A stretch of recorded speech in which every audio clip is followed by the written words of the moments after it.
So if you've been following along, I've been doing a 3-part series all about what do you eat on keto. So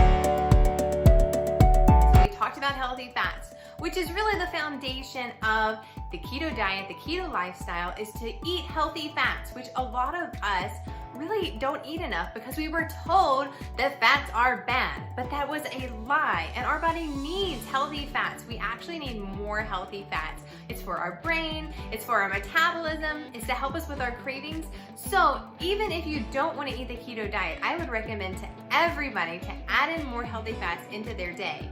And so that was video 1. Video 2, we talked about veggies. Low carb veggies, different vegetables that you can add to your plate. I like to fill up on vegetables.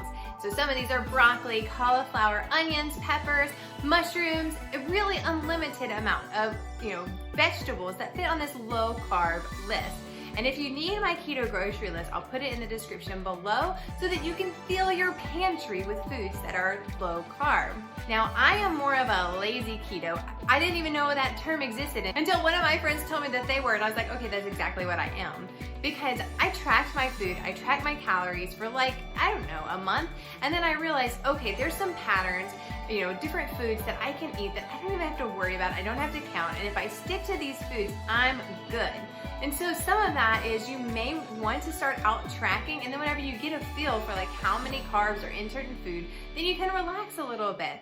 And a lot of people find that lazy keto is a little bit more relaxed and less strict. And so that's typically how I eat. So this is part 3. We talked about fats, we talked about veggies. Today we're gonna be talking about protein.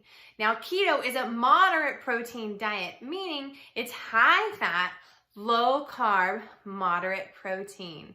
So that means that, whenever I was pregnant, my midwife told me to eat 100 grams of protein every day. And so that seemed like kind of a high protein diet. But honestly, I was talking with one of my friends who does keto, and she said that she eats about 80 grams of protein every single day. And so I wanted to see, if I go to ruled.me app to figure out what my recommendations are for different grams and everything, that's exactly where it told me to be for protein. So around that 80 to 100 grams of protein a day. And that sounds like a lot of protein, but it really does add up, especially if you are limiting carbs, then you're gonna end up filling your plate with more foods that have protein in it, even if it's just like Greek yogurt that has added protein in it, or eggs. These different foods that have protein in it, it can add up throughout the day.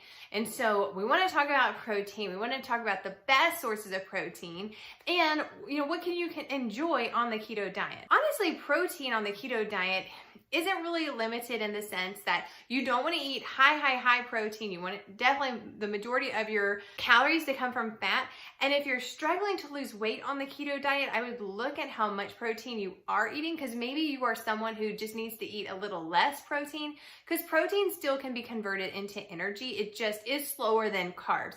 Now, I'm someone, like I said, that I don't typically have to worry about that if I just limit my carbs, I keep my fat high, I don't have to be so strict on counting those protein. But a lot of people, they want to get their macros right. And so I would use a calculator, a keto kind of calculator, to figure out what grams fit you based on your goals. So when we think about protein, think about beef and chicken and pork and eggs and fish. And these are different, just like straight protein type things. There are 4 main protein sources: eggs, meat, nuts, and dairy. So if we think about your plate like a circle, this is how I like to think of my meals and everything. You want to think of your meat being like a 1/4 of that plate.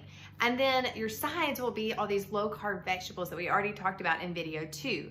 And then in all of that, you're gonna have healthy fats. You're gonna cook with your healthy fats. You're gonna top your meat maybe with healthy fats, your vegetables with healthy fat.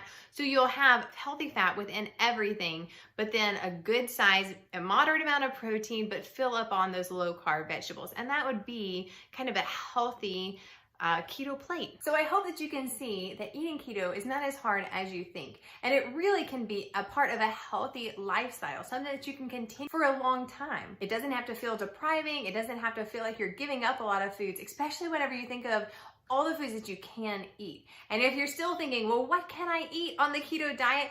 Make sure that you grab my keto grocery list. I have so many different foods that you can fill your pantry up so that you can have healthy meals all week long. And you know exactly that you have the ingredients to make the keto breads, the keto recipes, everything that you need to be successful and hit your results on the keto diet. And make sure that you stay healthy and keep growing.